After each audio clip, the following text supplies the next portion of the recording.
Senhora Presidente da Assembleia Geral, Ana Helena Barbuch, senhor Secretário-Geral, Antônio Gutierrez, caro chefe de Estado e de governos, representantes dos Estados-membros aqui reunidos.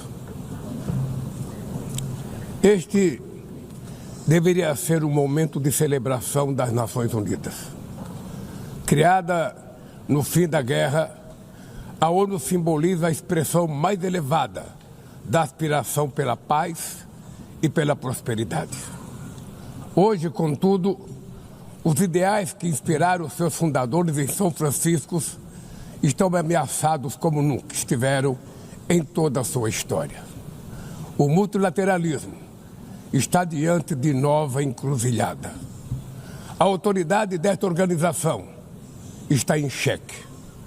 Assistimos à consolidação de uma desordem internacional marcada por seguidas concessões à política do poder. Atentados à soberania, sanções arbitrárias e intervenções unilaterais estão se tornando regra. Existe um evidente paralelo entre a crise do multilateralismo e o enfraquecimento da democracia.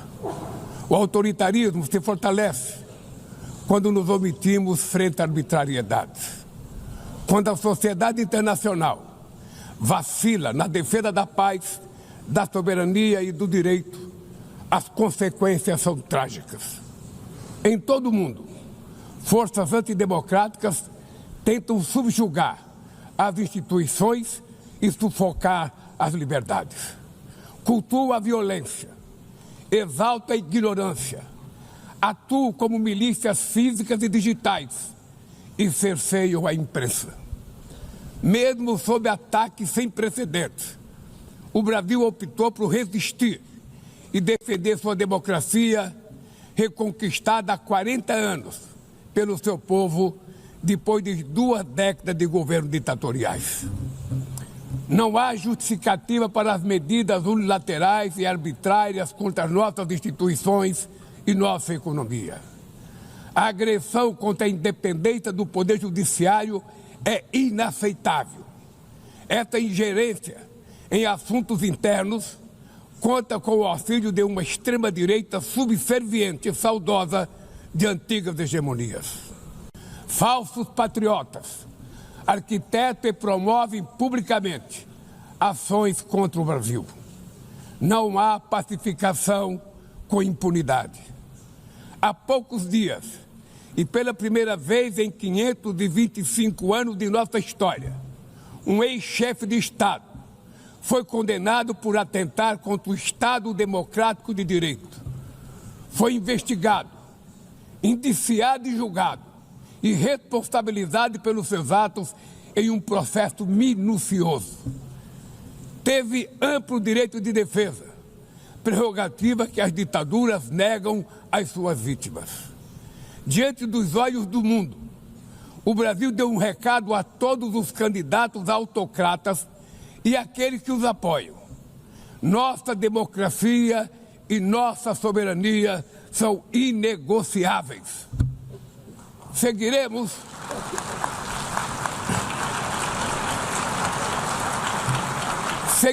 como nação independente e como povo livre de qualquer tipo de tutela.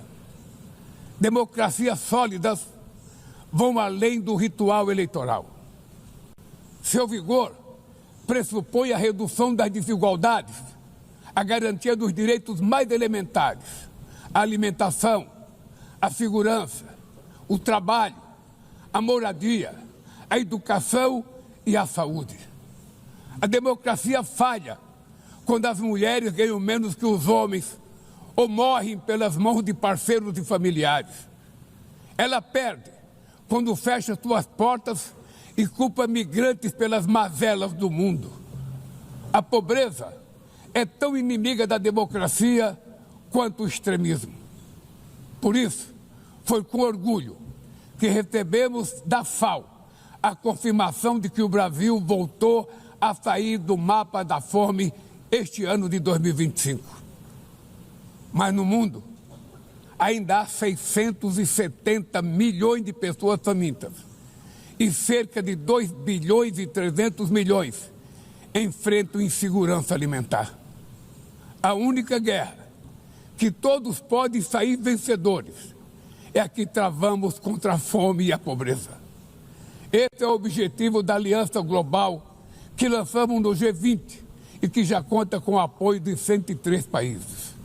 A comunidade internacional precisa rever suas prioridades, reduzir os gastos com guerras e aumentar a ajuda ao desenvolvimento, aliviar o serviço da dívida externa dos países mais pobres, sobretudo os africanos, e definir padrões mínimos de tributação global para que os super ricos paguem mais impostos que os trabalhadores. A democracia também se mede pela capacidade de proteger as famílias e a infância. As plataformas digitais trazem possibilidade de nos aproximar como jamais havíamos imaginado, mas têm sido usadas para semear intolerância, misoginia, xenofobia e desinformação. A internet não pode ser terra sem lei. Cabe ao poder público proteger os mais vulneráveis. Regular não é restringir a liberdade de expressão, é garantir que o que já é ilegal no mundo real seja tratado assim também no ambiente digital, no ambiente virtual. Ataques à regulação servem para encobrir interesses escusos e dar guarida a crimes como fraudes, tráfico de pessoas, pedofilia e investidas contra a democracia. O Parlamento brasileiro, corretamente, apressou-se em abordar esse problema. Com orgulho, promulguei na última semana uma das leis mais avançadas do mundo para a proteção de crianças e adolescentes na esfera digital.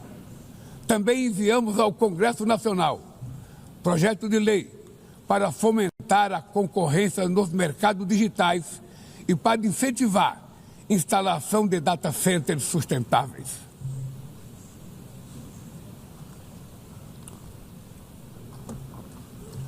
Para mitigar os riscos da inteligência artificial, apostamos na construção de uma governança multilateral em linha com o Pacto Digital Global aprovado neste plenário o ano passado. Senhoras e senhores, na América Latina e Caribe, vivemos um momento de crescente polarização e instabilidade. Manter a região como zona de paz sempre foi e é a nossa prioridade.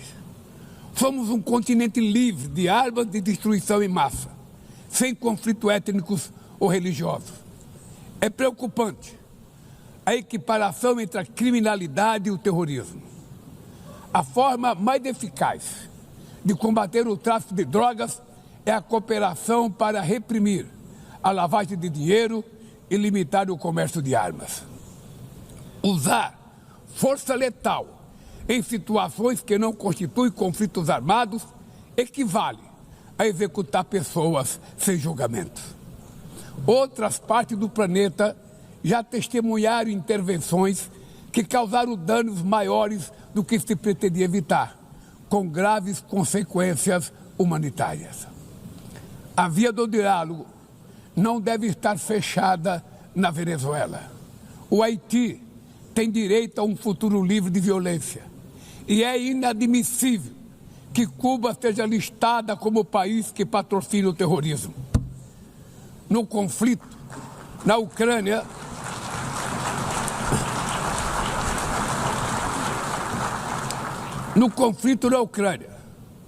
todos já sabemos que não haverá solução militar. O recente encontro no Alasca despertou a esperança de uma saída negociada. É preciso pavimentar caminhos para uma solução realista. Isso implica levar em conta as legítimas preocupações de segurança de todas as partes. A Iniciativa Africana e o Grupo de Amigos da Paz, criado por China e Brasil, pode contribuir para promover o diálogo. Nenhuma situação é mais emblemática do que o uso desproporcional e ilegal da força do que a da Palestina. Os atentados terroristas perpetrados pelo Hamas são indefensáveis sob qualquer ângulo, mas nada, absolutamente nada, justifica o genocídio em curso em Gaza. Ali, sob toneladas de escombros, estão enterradas dezenas de milhares de mulheres e crianças inocentes. Ali também estão sepultados o direito internacional humanitário e o mito da superioridade ética do Ocidente. Esse massacre não aconteceria sem a cumplicidade dos que poderiam evitá-lo. Em Gaza, fome é usado como arma de guerra e o deslocamento forçado de populações é praticado impunemente.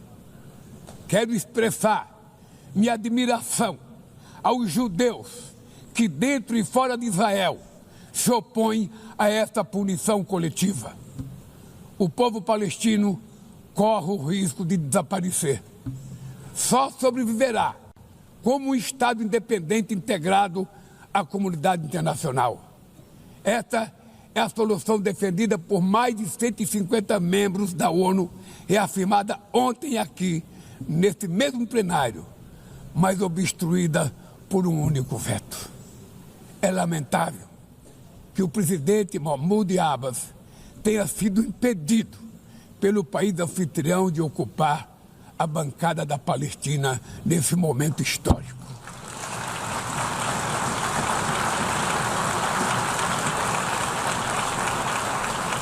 O alastramento desse conflito para o Líbano, para a Síria e o Irã e o Catar fomenta a escalada armamentista sem precedentes. Senhoras presidentas, bombas e armas nucleares não vão nos proteger da crise climática. O ano de 2024 foi o mais quente já registrado. A COP30 em Belém, no Brasil, será a COP da verdade. Será o momento de os líderes mundiais provarem a seriedade de seu compromisso com o planeta. Sem ter o quadro completo das contribuições nacionalmente determinadas, as chamadas NDCs, caminharemos de olhos vendados para um verdadeiro abismo.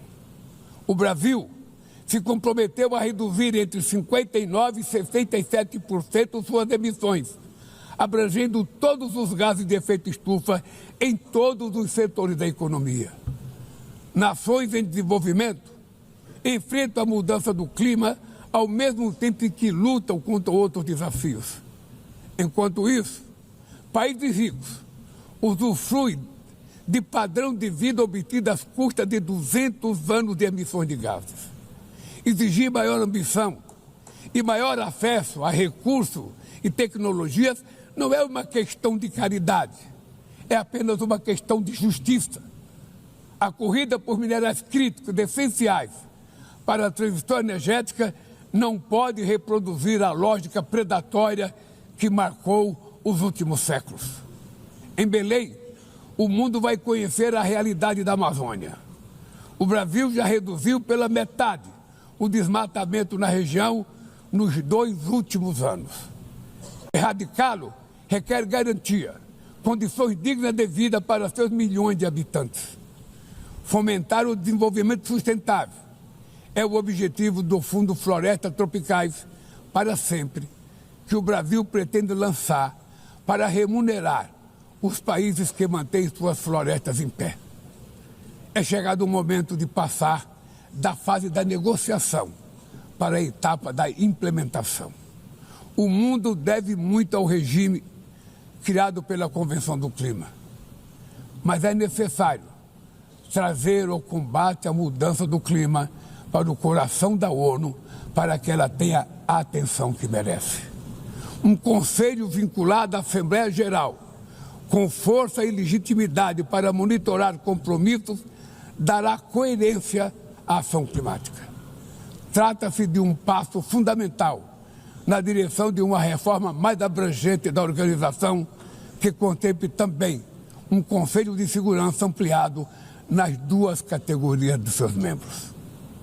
Poucas áreas retrocederam tanto como o sistema multilateral de comércio.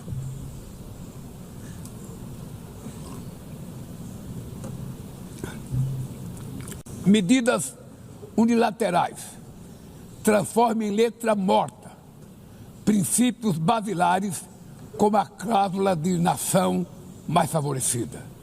Desorganizam cadeias de valor e lançam a economia mundial em uma espiral perniciosa de preços altos e estagnação.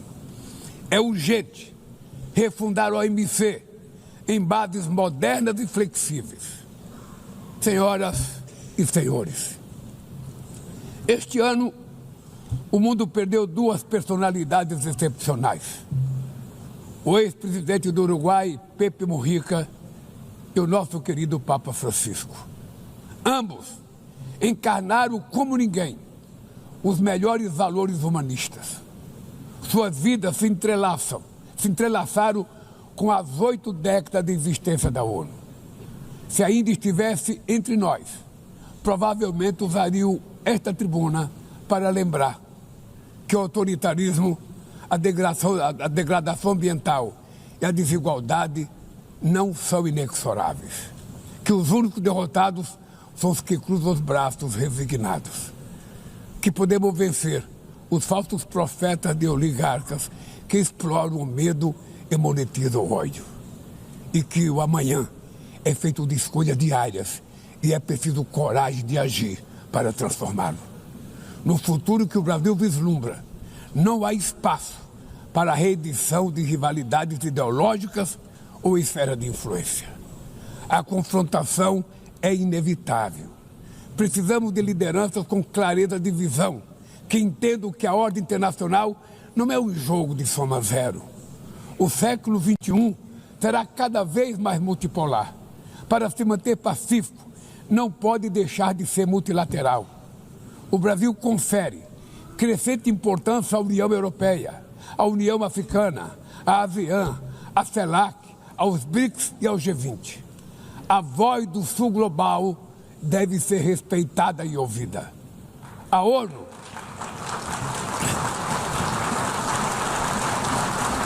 ONU tem hoje quase 4 vezes mais membros do que os 51 que estiveram na sua fundação. Nossa missão histórica é a de torná-la novamente portadora de esperanças e promotora da igualdade e da paz, do desenvolvimento sustentável e da diversidade e da tolerância. Que Deus nos abençoe a todos e muito obrigado.